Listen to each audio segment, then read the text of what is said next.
Hmm. Betrayal usually ends in screaming matches and shattered glass, but Sarah Mitchell chose a much deadlier response: total disappearance. Upon finding undeniable proof of her husband's sordid affair, she didn't shed a single tear or wake him for a confrontation. She simply packed a black duffel bag, walked out of their multi-million-dollar Seattle estate, and vanished into the night. For an entire year, her husband and his new mistress lived like royalty, smugly believing the quiet wife had surrendered and walked away with nothing. They were about to learn a horrifying truth. A silence wasn't a retreat. It was a countdown.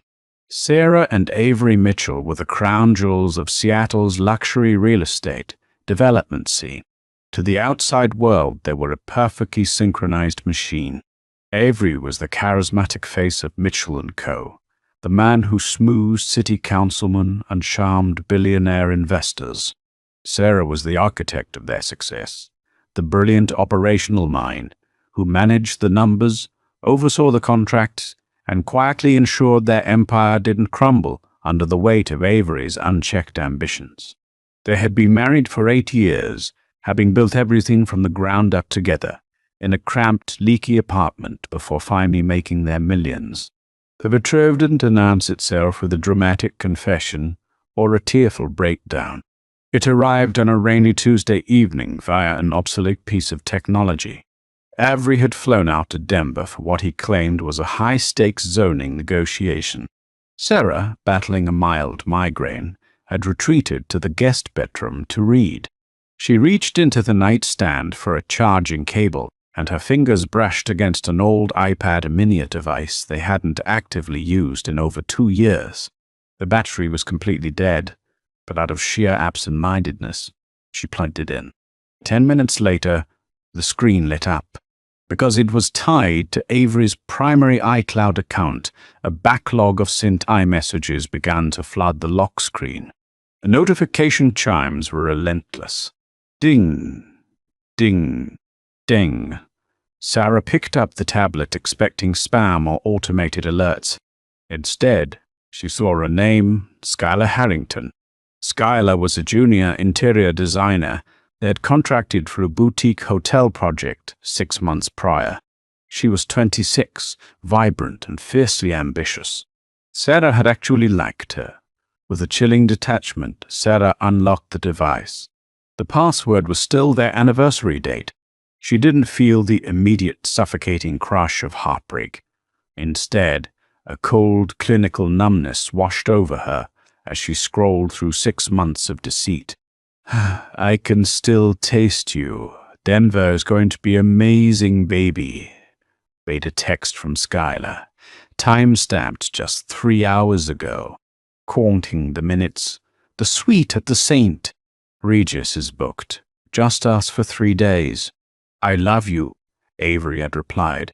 Sarah sat on the edge of the guest bed, the blue light of the screen illuminating her pale face. She didn't cry. The tear simply refused to come. She felt entirely hollowed out, as if her soul had been surgically extracted, leaving only a highly functioning, hyper-rational shell behind. She read everything. The complaints Avery made about Sarah being too focused on work and cold. The promises he made to Skylar about their future. The digital receipts for diamond earrings, luxury spa weekends, and a down payment on a sleek BMW, all paid for from a secondary bank account Sarah knew nothing about. A lesser woman would have taken a screenshot, called a divorce lawyer, and initiated a bloody public war. But Sarah's mind worked differently. She was a strategist. She realized in a cold, silent room that Avery hadn't just broken her heart. He had stolen her life. If she confronted him now, he would use his charisma to spin the narrative, hide his assets, and drag her through years of agonizing litigation. So Sarah did the unexpected. She did nothing. She calmly placed the iPad on the kitchen island. Next to it, she placed her 3-carat diamond engagement ring and her platinum wedding band. She packed a single bag with her most essential clothing, a passport, and her personal laptop. She didn't leave a dramatic note. She didn't write, "I know. At 2 a.m., amidst a torrential Seattle downpour, Sarah Mitchell got into her car and drove away into the dark." When Avery returned from Denver 3 days later, high on the thrill of his illicit weekend, he walked into a silent house. He found the iPad. He found the rings. His initial reaction was blind, suffocating panic. He called Sarah's cell phone dozens of times, but it went straight to a disconnected line. He called her sister Rachel, who lived in Portland. Rachel coldly informed him that she had no idea where Sarah was, and even if she did, she would rather die than tell him. For the first few weeks, Avery lived in a state of paranoid terror, expecting to be served with divorce papers, expecting the company accounts to be frozen, expecting his reputation to be dragged through the mud on social media.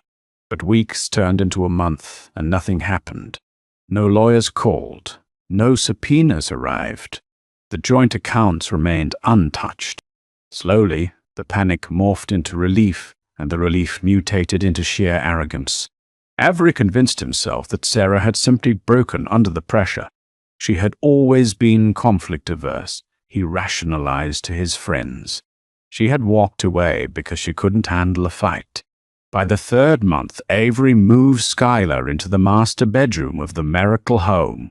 Skylar wasted no time erasing Sarah's ghost. She hired contractors to rip out Sarah's beloved rose garden, replacing it with a minimalist fire pit. She threw away Sarah's custom drapes and painted the house in stark, trendy grays and whites. To the outside world, Avery spun a masterful tale of a mutual quiet separation. He claimed Sarah had suffered a mental breakdown and needed space to find herself abroad. The Seattle elite, always hungry for fresh blood, easily accepted the beautiful, youthful Skylar as the new queen of Mitchell & Co. But while Avery and Skylar were busy redecorating and popping champagne on yachts, they had no idea what the phantom ex-wife was actually doing. Sarah hadn't suffered a breakdown. She was living in a sparsely furnished high-security apartment in downtown Chicago under her maiden name, Sarah Jenkins, and she was working 18-hour days. Before leaving, Sarah had quietly transferred her personal, legally protected inheritance, a sum Avery couldn't touch, into a private trust. But more importantly, before walking out the door, she had downloaded the entire back-end of Mitchell & Co.'s financial servers onto an encrypted hard drive. In Chicago, Sarah hired Arthur Pendleton, a ruthless retired forensic accountant who specialized in corporate fraud. Together, they spent the year meticulously dissecting Avery's financial life. What they found was far worse than infidelity. Avery had grown sloppy to fund his lavish lifestyle, impress Skylar, and maintain the illusion of infinite wealth. He had been systematically embezzling from his own company.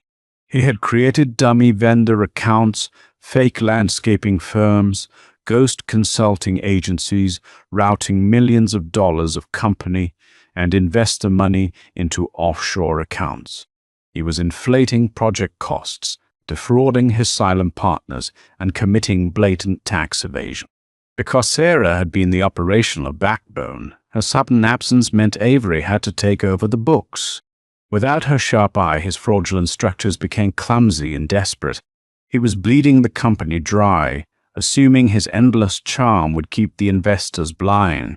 Sarah didn't just want a divorce. A divorce would give her half of a company that Avery was driving into the ground. A divorce would allow him to play the victim. Sarah wanted total annihilation. Over the course of that year, she operated like a ghost in the machine. She anonymously leaked subtle breadcrumb hints of financial instability to Mitchell & Co.'s biggest competitors. She quietly bought up the debt of Avery's primary subcontractors through a shell corporation she established in Delaware. She gathered an airtight dossier of federal crimes, neatly packaged and ready to detonate. She watched from afar, monitoring Skylar's public Instagram account, watching the mistress flaunt stolen wealth. She watched Avery announce a massive, multi-million-dollar luxury high-rise project called the Apex, a project he absolutely did not have the liquid capital to complete. Sarah waited. She waited for them to climb to the absolute highest, most precarious peak of their false reality, because she knew that the higher they climbed, the harder the fall would be. Exactly 1 year and 2 weeks after Sarah walked out into the rain, Avery and Skylar hosted the event of the season. It was the official launch gala for the Apex project, held in the grand ballroom of the Fairmont Olympic Hotel. It was also unofficially their engagement party. Skylar was sporting a massive, gaudy, radiant-cut diamond on her left hand, bought with funds Avery had quietly siphoned from the project's escrow account. The ballroom was dripping with wealth. Crystal chandeliers cast a warm glow over the city's most powerful investors, politicians, and socialites. Waiters circulated with silver trays of Dom Perignon and beluga caviar. Avery, dressed in a custom Tom Ford tuxedo, was in his element, holding court near the ice sculpture, telling a roaring crowd how bright the future of Mitchell & Co. was. Skylar clung to his arm, wearing a custom silk gown, practically glowing with the triumph of a woman who believed she had won the ultimate prize. The string quartet was playing a lively Vivaldi piece when the massive mahogany doors of the ballroom swung open. At first, nobody noticed, but as the figure walked down the grand carpeted steps, a strange, rippling hush began to fall over the crowd near the entrance. The silence spread like a contagion, cutting through the chatter and laughter until even the string quartet faltered to a messy halt. Avery, noticing the shift in the room's energy, turned around, a charismatic smile frozen on his face. The smile shattered. Standing in the center of the room, parting the sea of wealthy elites like a hot knife through butter, was Sarah. But it wasn't the Sarah that Avery remembered. The woman he knew had been exhausted, wearing conservative business suits, her hair always pulled back in a practical, stressed bun. The woman standing before him looked like a weapon. She wore a sharp, tailored crimson suit that screened power. Her posture was flawless, her expression utterly unreadable, her eyes dark and calculating. She looked radiant, wealthy, and dangerously calm. Skylar's hand tightened on Avery's arm, her perfectly manicured nails digging into his tuxedo jacket. "Avery," she whispered, her voice trembling. "What is she doing here?" Avery couldn't speak. His throat was entirely dry. He watched in paralyzed horror as his legal wife walked directly toward him. The crowd of investors, many of whom deeply respected Sarah and had wondered about her sudden disappearance, watched with bated breath. The tension in the ballroom was so thick it was suffocating. Sarah stopped 3 feet away from them. She didn't look at Skylar. She didn't even acknowledge the mistress's existence, rendering the younger woman completely invisible. She locked eyes solely with Avery. "Sarah," Avery finally managed to choke out, trying to force a tone of gentle concern for the sake of his audience. We thought you were in Europe. Are you okay? You can't just barge in here." "Hello, Avery," Sarah interrupted. Her voice wasn't loud, but in the dead silence of the ballroom, it carried with crystal clarity. It was smooth, cold, and entirely devoid of emotion. She reached into her designer clutch and pulled out a thick, legal-sized envelope. She didn't throw it at him. She extended it gracefully, forcing him to reach out and take it. "What is this?" Avery hissed under his breath, his eyes darting nervously to the whispering investors surrounding them. "If these are divorce papers, you could have sent them to my lawyer. You didn't have to make a scene." A tiny, razor-sharp smile played at the corner of Sarah's mouth. "Oh, Avery, you always thought so small." She leaned in, her voice dropping to a whisper meant only for him and the trembling Skylar. "Those aren't divorce papers. That is a courtesy copy of the forensic audit my team submitted to the Securities and Exchange Commission 48 hours ago. It details the $4.2 million you embezzled from the Apex investors to buy Skylar's ring, a car, and your yacht. Avery's face drained of all color, the transformation so sudden it seemed almost violent. One moment he was standing tall beneath the chandelier lights, basking in the admiration of investors and colleagues. The next, he looked like a man who had been struck clean across the chest. His lips parted, but no words came. The confident executive persona he had worn so effortlessly just minutes ago was gone, stripped away in an instant. Sarah continued, her tone smooth and measured, as though she were presenting quarterly projections rather than dismantling a man's life. As you'll see on page 3, I haven't just been resting. I am now the majority shareholder of Vanguard Holdings. The name hit the room like a shockwave. Vanguard Holdings. Every serious investor in that ballroom knew it. The shadow entity that had quietly, relentlessly acquired Mitchell & Co's mounting debt over the past 6 months. The very lifeline Avery had clung to, believing it to be an anonymous benefactor keeping his empire afloat. Sarah took a small step back, straightening to her full height. There was no hesitation in her posture, no tremor in her voice. "Ha! I own your debt, Avery," she said, projecting just enough for the front rows to hear. I own this project. And as of 9 a.m. tomorrow, I am initiating a hostile takeover of Mitchell & Co. on the grounds of gross executive misconduct. A strangled gasp escaped from Skylar, sharp and involuntary. She took a half step backward, as if distance might somehow shield her from the fallout. Avery, meanwhile, looked down at the envelope in his hands.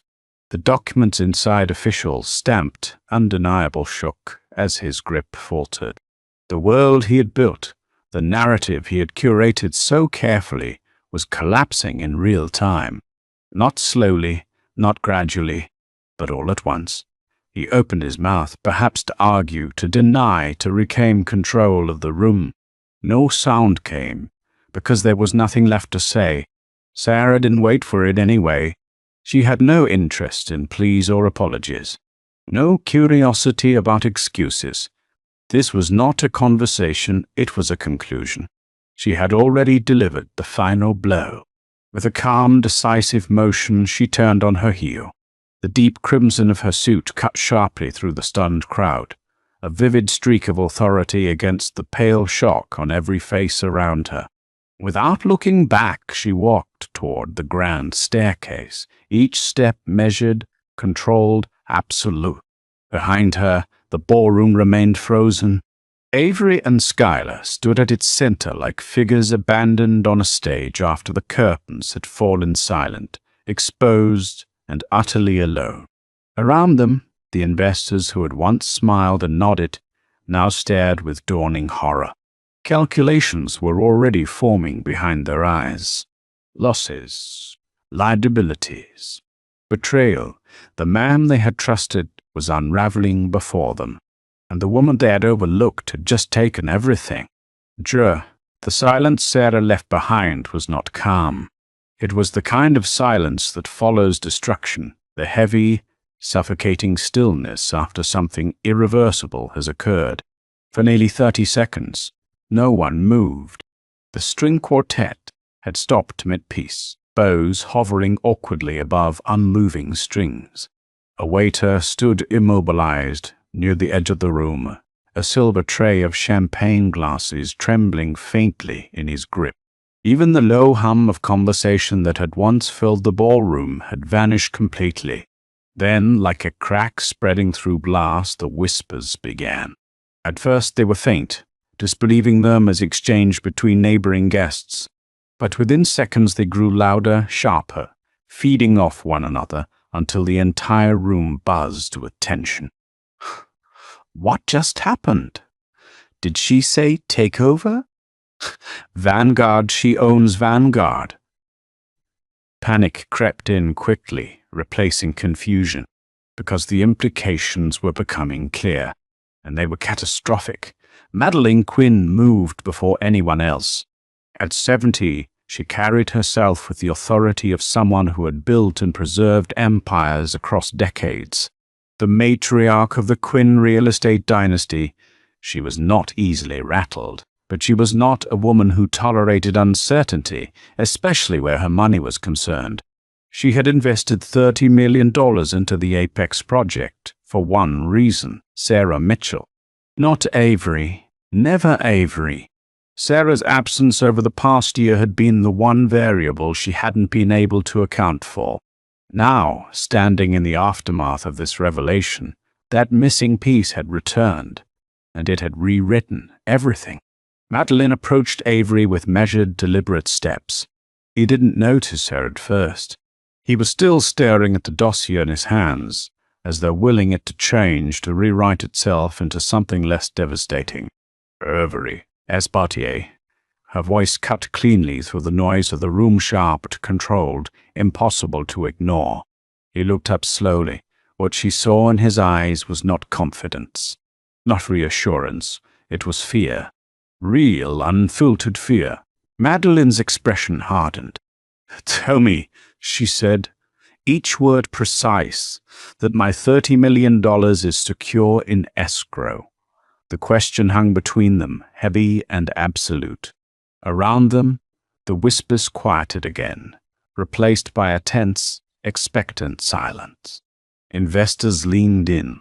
Conversation stilled, every ear tuned to Avery's response, because his answer would determine everything. Avery swallowed. For the first time in years, he had no control over the narrative, and everyone in the room could see it. Avery's head snapped up. He opened his mouth, his legendary charisma fighting desperately to formulate a lie, but his vocal cords failed him. A bead of cold sweat rolled down his temple. Madeline didn't need to hear him speak.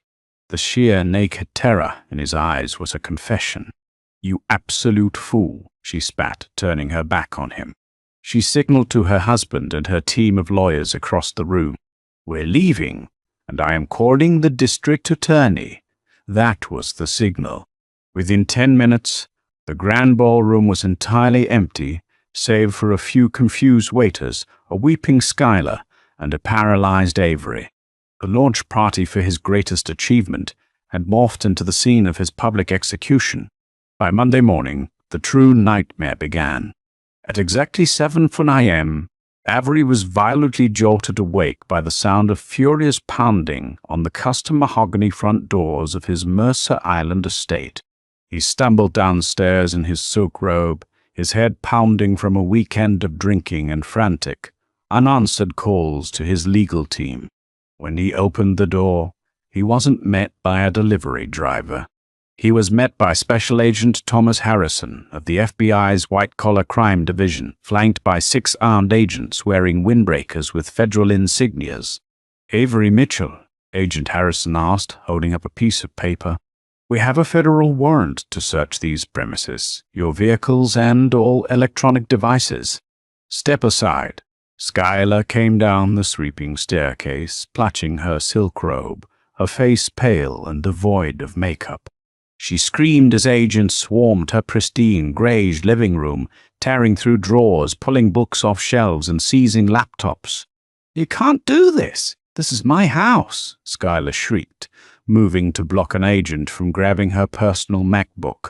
Agent Harrison turned to her, his expression entirely devoid of sympathy. "Actually, Miss Harrington, according to the SEC injunction filed at dawn today, this house was purchased using commingled corporate funds resulting from wire fraud. As of right now, every asset in this house, including the ring on your finger, is considered stolen property." "Stolen?" Schuyler gasped, whipping her head to look at Avery. "Avery, what is he talking about?" Avery couldn't look at her. He slumped against the entryway wall, watching his empire being packed away in plastic evidence bags. The raid on the house was perfectly synchronized with a raid on the Mitchell & Co. corporate offices downtown, but when the FBI arrived at the headquarters, they found the building half empty. Sarah hadn't just reported Avery. As the new majority debt holder through Vanguard Holdings, she had legally frozen the company's operational accounts. The payroll had bounced. The contractors had walked off the sites. The Apex's was nothing but a massive half-dug crater in the middle of Seattle, and the workers had locked the gates.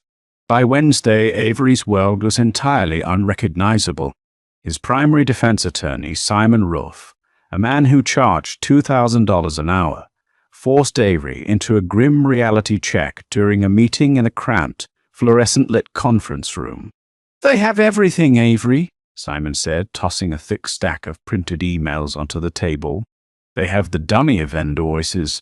They have the IP addresses you used to authorize the offshore transfers. They even have the receipt for the BMW you bought your girlfriend, paid directly out of the Apex plumbing budget. Your estranged wife handed them a perfectly wrapped gift.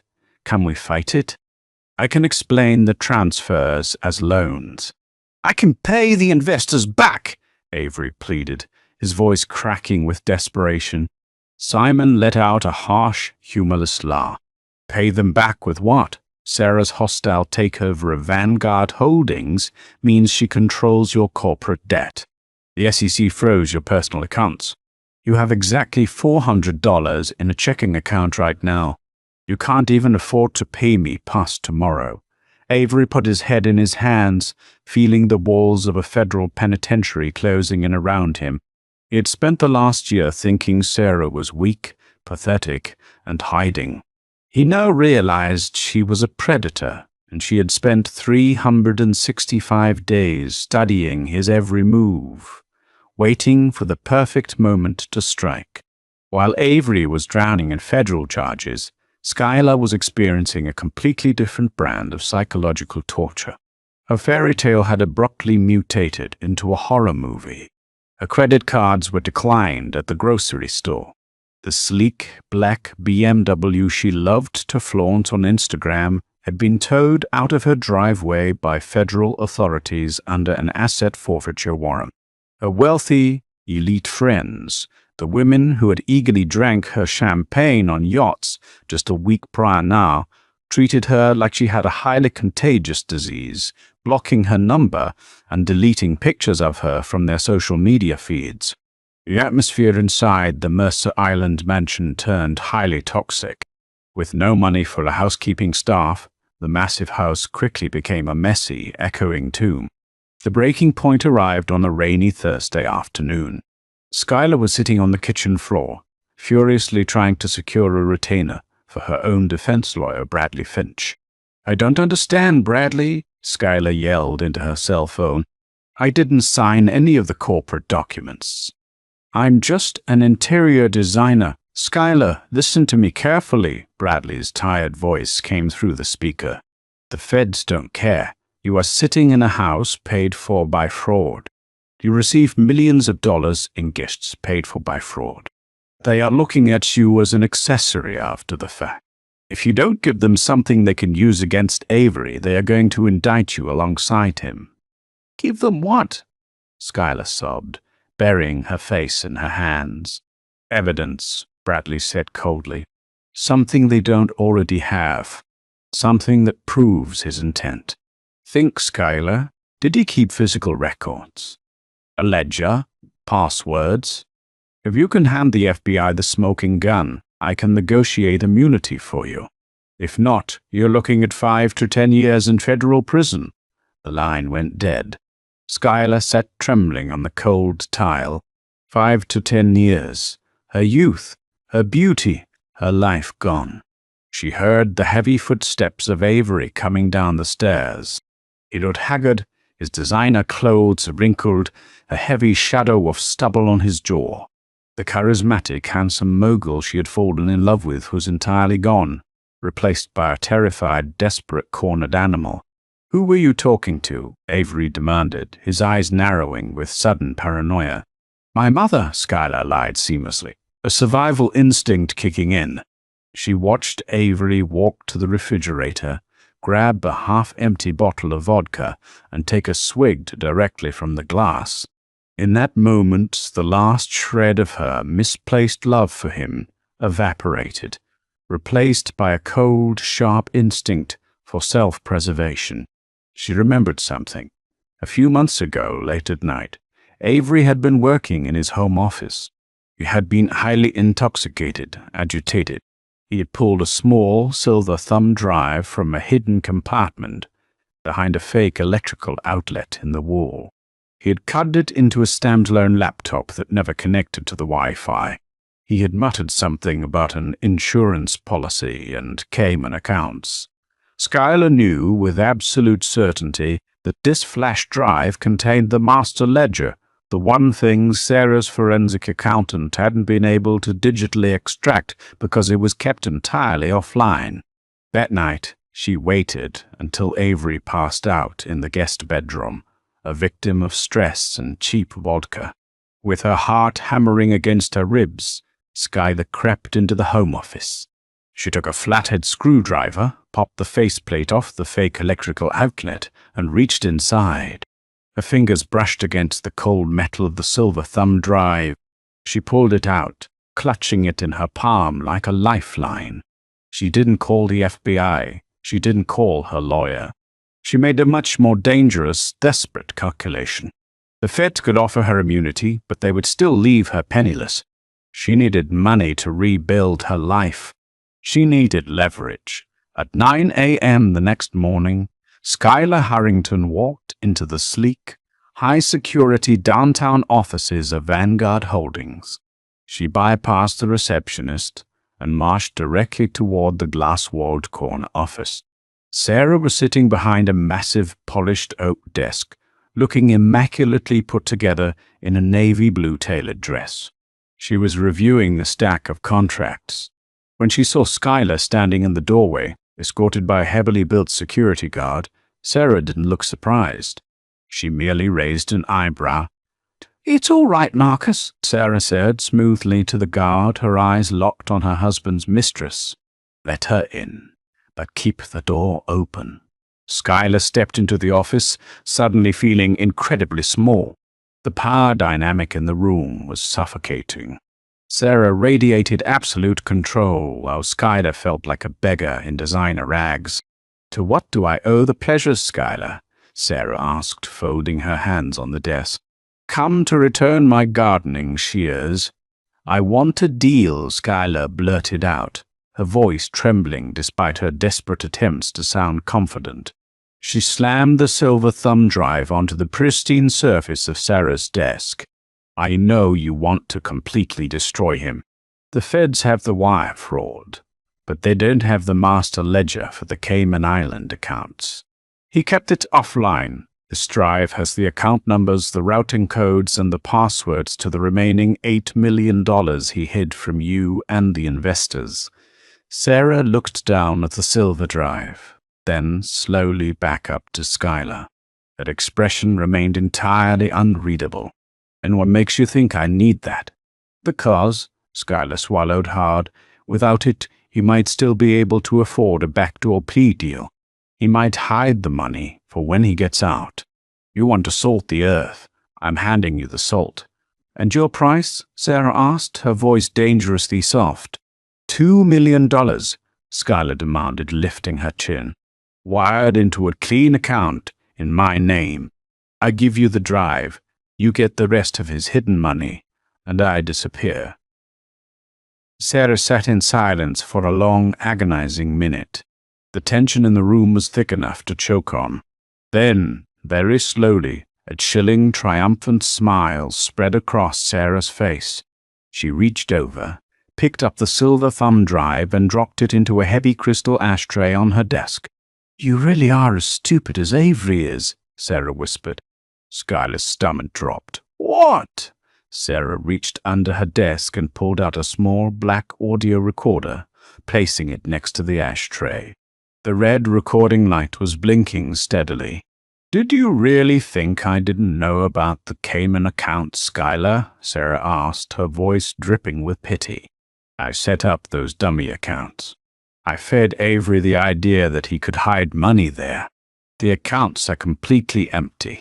They've been empty since the day I left.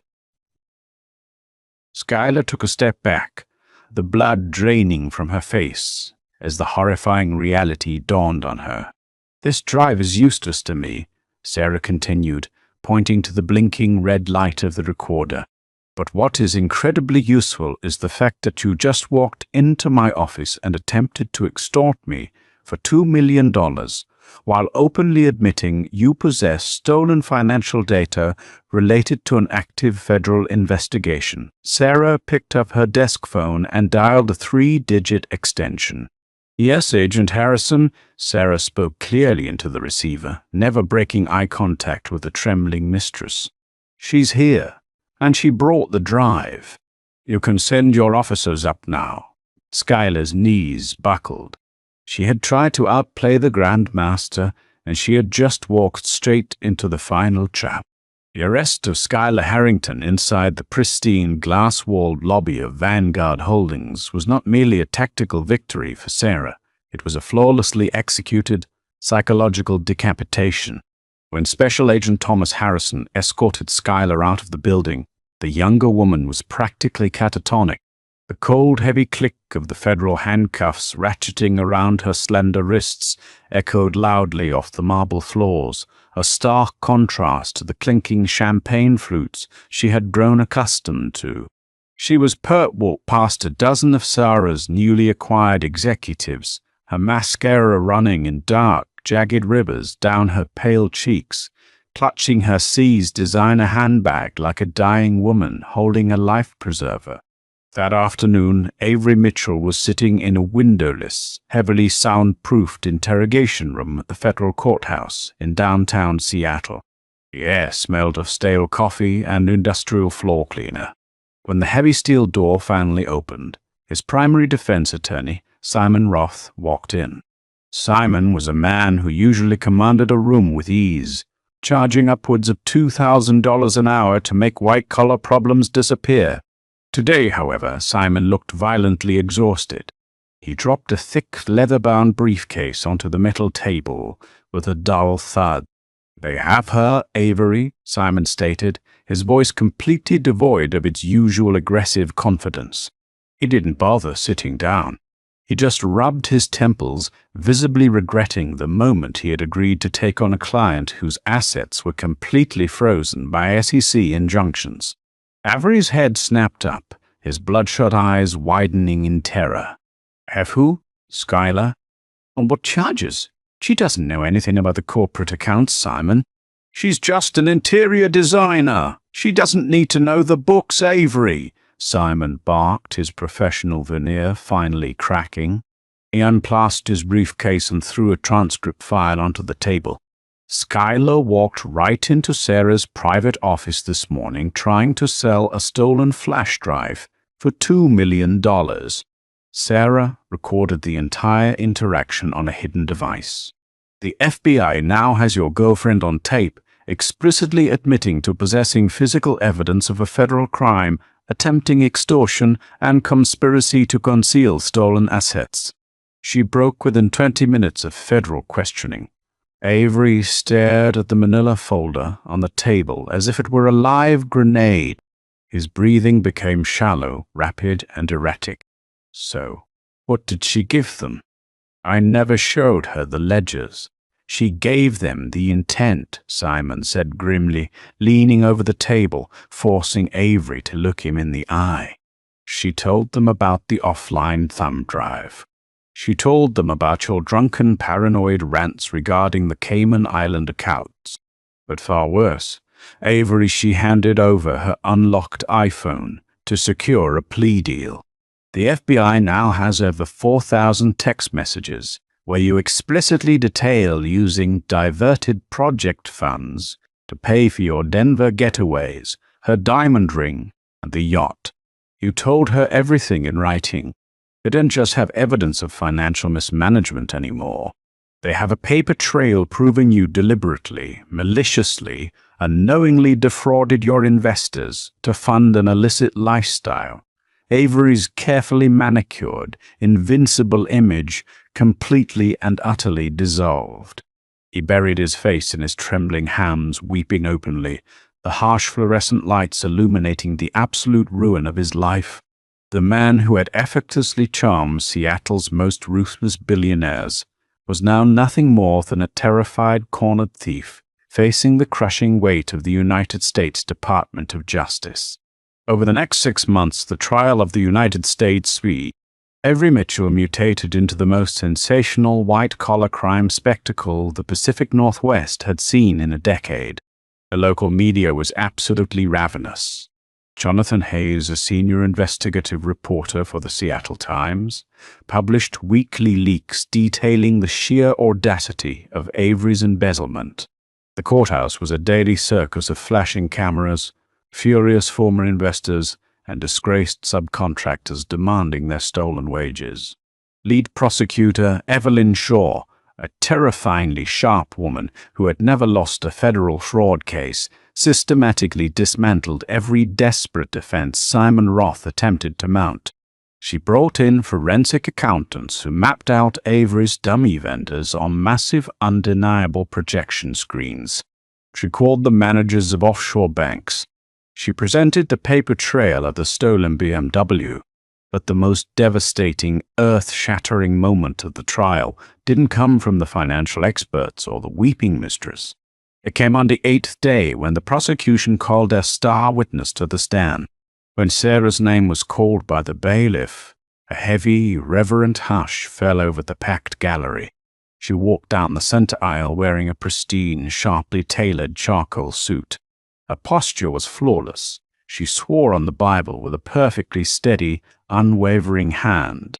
Sitting in the witness box, looking down at the courtroom, she did not look like a scorned, victimized wife. She looked like a judge preparing to pass a death sentence. For 3 agonizing hours, Prosecutor Shaw walked Sarah through the intricate operational structure of Mitchell & Co. Sarah calmly, clinically, and with devastating precision, explained how she had exclusively managed the logistics, payroll, and contracts, while Avery maintained total, unilateral control over the final escrow disbursements and executive accounts. Then it was Simon Ruff's turn for cross-examination. He was desperate, attempting a blind Hail Mary strategy to paint Sarah as a vengeful, hysterical woman who had framed her husband out of pure spite. "Mrs. Mitchell," Simon sneered, pacing aggressively before the jury box, trying to rattle her. "You expect this court to believe that you, the self-proclaimed operational mastermind of this massive company, had absolutely no idea that over $4 million was missing from the Apex project? Isn't it true that you orchestrated this entire financial collapse out of pure vindictive jealousy when you discovered my client's affair?" Sarah didn't flinch. She didn't raise her voice. She adjusted the microphone slightly, her dark eyes locking directly onto Avery, who physically shrank in his chair, unable to meet her gaze. "Mr. Roth," Sarah said, her voice echoing off the heavy mahogany walls, cold and sharp as a surgeon's scalpel. "I did not orchestrate the collapse of Mitchell & Co. I simply stopped holding it up." The courtroom was dead silent. Every juror was leaning forward. For 8 years, I worked 16-hour days to ensure every permit was filed, every contractor was vetted, and every legal loophole was flawlessly managed so my husband could play the visionary, Sarah continued, her tone unyielding. "When I discovered that he was not only unfaithful, but actively stealing from the very people who trusted us with their livelihoods, I did not frame him. I merely walked away, took my protective infrastructure with me, and allowed his own sheer incompetence to catch up with him." She paused, letting the absolute finality of her words ring out. "Avery Mitchell didn't need me to frame him. He needed me to survive. And the precise moment I removed my protection, his empire collapsed under the weight of his own greed. Simon Roth opened his mouth to object, to push back, but he had nothing. He had walked right into a buzzsaw. He quietly muttered, 'No further questions,' and returned to his seat, a defeated man.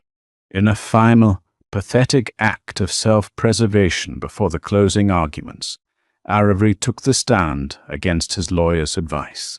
He tried to throw Schuyler under the bus, weeping as he claimed the young designer had emotionally manipulated him, demanding lavish gifts and threatening to expose their affair to the press if he didn't steal the money to keep her happy. It was a transparent, cowardly lie that only further disgusted the jury. When the verdict was read by the foreman 4 days later, the tension in the room snapped like a dry twig. Guilty on 4 counts of first-degree wire fraud. Guilty on 2 counts of money laundering. Guilty of federal tax evasion. The Honorable William Barrett looked down at Avery with unfiltered contempt. "Mr. Mitchell, your actions demonstrate a breathtaking level of arrogance and a complete disregard for the lives you have ruined. You are a predator in a tailored suit." As the heavy-set bailiff approached the defense table with a fresh set of steel handcuffs, Avery finally turned and looked back into the crowded gallery. He frantically searched the sea of furious faces, looking for any shred of sympathy, any sign of the privileged life he used to dominate. He found Sarah sitting perfectly still in the back row. She didn't smile, she didn't gloat. She simply gave him a slow, almost imperceptible nod, the quiet acknowledgement of a grandmaster delivering a flawless checkmate before she stood up, smoothed her tailored coat, and walked out of the courtroom, leaving him completely to the darkness he had so meticulously built for himself. 3 years later, the heavy reinforced steel doors of the Federal Correctional Institution in Sheridan, Oregon, slid open with a deafening metallic clank that reverberated through the concrete block. Avery Mitchell, now officially designated as Inmate 849204, stepped out into the recreation yard for his mandated hour of sunlight. He looked completely unrecognizable. The sharp, vibrant 40-year-old mogul who used to grace the covers of Pacific Northwest business magazines had aged a decade in 36 months. His hair had thinned and turned a brittle, ashen gray. His posture, once commanding and arrogant, was permanently slumped under the invisible, crushing weight of an 84-month federal sentence. There were no Tom Ford suits in Sheridan. There were only stiff, ill-fitting khaki uniforms that smelled faintly of industrial bleach and desperation. Avery's current job, a far cry from managing a $500 million real estate portfolio, was working in the prison laundry facility, feeding soiled bedsheets into massive, scalding hot commercial pressing machines for 12 cents an hour. He walked slowly to the towering chain-link fence topped with razor wire, gripping the cold metal diamonds as he stared out at the distant, overcast horizon. He was entirely alone. The legendary, silver-tongued charisma that had once charmed city councilmen and secured millions in blind investments was utterly useless here. In federal prison, nobody cared about your pitch. Nobody cared about your vision. They only cared about what you could smuggle in, and Avery had nothing left to offer.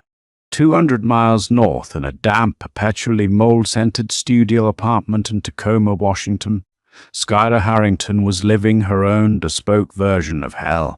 To avoid the same cell block as the women she used to sneer at, Schuyler had accepted a brutal, unforgiving plea deal. She had surrendered every single asset she possessed to the federal government. Her designer wardrobe, her jewelry, her car, everything was seized and auctioned off to pay back a fraction of what Avery had stolen. But the true nightmare was the restitution order. She was legally bound to repay over $600,000 in illicit gifts.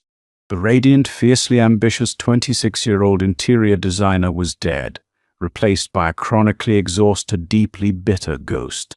Schuyler now worked the graveyard shift at the cramped, fluorescent-lit call center for a budget airline. She spent 8 hours a night wearing a cheap plastic headset, being screamed at by angry tourists whose flights had been delayed. Every other Friday she received her meager paycheck, only to watch 80% of it immediately vanish, garnished by the IRS before she could even touch it. She lived on discounted ramen noodles and instant coffee. Her wealthy, elite friends, the women who had eagerly drank her stolen champagne on chartered yachts just a few years prior, had scrubbed her from their lives like a stubborn stain. Just last week, Skylar had been standing in the checkout line of a discount grocery store, a basket holding generic bread and bruised apples. She had looked up to see Victoria Kensington, a prominent Seattle socialite whose house Skylar had once helped decorate. Skylar had instinctively offered a fragile, desperate smile. Victoria had looked directly at her, her eyes scanning Skylar's faded polyester uniform and tired, unmanicured hands. Victoria hadn't smiled back. She hadn't even frowned. She had simply looked right through Skylar, as if she were completely invisible, and turned back to her phone. In that devastating moment, Skylar realized that prison might have actually been kinder. In prison, you were at least acknowledged. Out here, she was a pariah, condemned to a lifetime of invisible, grinding poverty. But it was the news of Sarah that truly haunted both of their waking hours. In the immediate chaotic aftermath of Avery's conviction, the city's financial district had braced for the total liquidation of Mitchell & Co. Everyone assumed the company was a toxic, radioactive asset, destined to be carved up by bankruptcy courts and sold for scrap. It was to be a cautionary tale of hubris, lust, and catastrophic fraud. They had all deeply underestimated the sheer, terrifying operational genius of Sarah Jenkins. Having legally dropped the Mitchell surname, the absolute second the divorce decree was stamped by the judge, Sarah did not take her millions and retire to a private island. Instead, she used her absolute control of Vanguard Holdings to execute a masterful, cutthroat corporate restructuring that is now taught in business ethics classes at the University of Washington. She bought the frozen, toxic assets of her ex-husband's company for absolute pennies on the dollar at a closed federal auction. Then she personally called a private meeting with Madeleine Quinn and the other defrauded investors. Sarah hadn't walked into that boardroom asking for forgiveness. She had walked in projecting pure, unfiltered competence. She laid out a staggering, mathematically flawless recovery plan. She showed them exactly where Avery had bled them dry and exactly how she was going to use Vanguard's liquid capital to restart the stalled projects. Avery was a salesman who sold you a dream, Sarah had told the room of furious billionaires, her voice remarkably steady. I am the architect who actually built the foundation. He is gone. The rot has been cut out. Now, we finish the job. Because they knew Sarah had always been the true brains behind the operation, the silent engine that had kept the machine running for 8 years. They agreed. Back in the grim cinderblock recreation room of FCI Sheridan, Avery sat on a cracked plastic chair, watching a small television mounted heavily behind a sheet of protective plexiglass. The local Seattle news was playing on mute. The camera panned up a magnificent, gleaming skyscraper of dark, polarized glass and brutalist steel piercing the cloudy Seattle skyline. It was beautiful, ruthlessly modern, and undeniably triumphant. It was the finished product of what was once a massive, muddy, bankrupt crater in the center of the city. It was the project Avery had stolen millions to fund, the project that was supposed to make him a billionaire. The news anchor cut to live footage of the grand ribbon-cutting ceremony. There, standing at the mahogany podium, looking more powerful, untouchable, and radiant than she ever had a single day during their marriage, was Sarah. She was wearing a stunning tailored emerald green coat, shaking hands with the mayor of Seattle and the governor. She wasn't standing in anyone's shadow. She was the absolute center of gravity. Behind her, massive, bold platinum letters gleamed above the main entrance of the newly completed luxury high-rise. It wasn't called the Apex. Sarah had permanently erased his legacy. She had renamed the building the Vanguard. Avery pressed his forehead against the cold chain-link fence of the prison yard, a singular bitter tear tracking down his weathered cheek. As he stared at the woman he had so foolishly discarded, he finally realized the most painful, soul-crushing truth of all. Sarah hadn't just destroyed him to get revenge.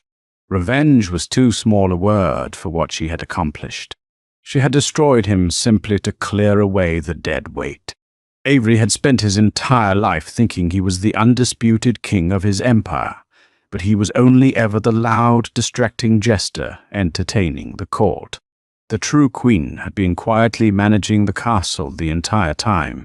When Sarah Mitchell found the undeniable proof of her husband's infidelity, she didn't scream. She didn't throw plates. She didn't cry, because she knew that a woman who yells is a woman who has lost control of the situation. A woman who remains perfectly silent is a woman making a plan, and her plan was absolutely flawless.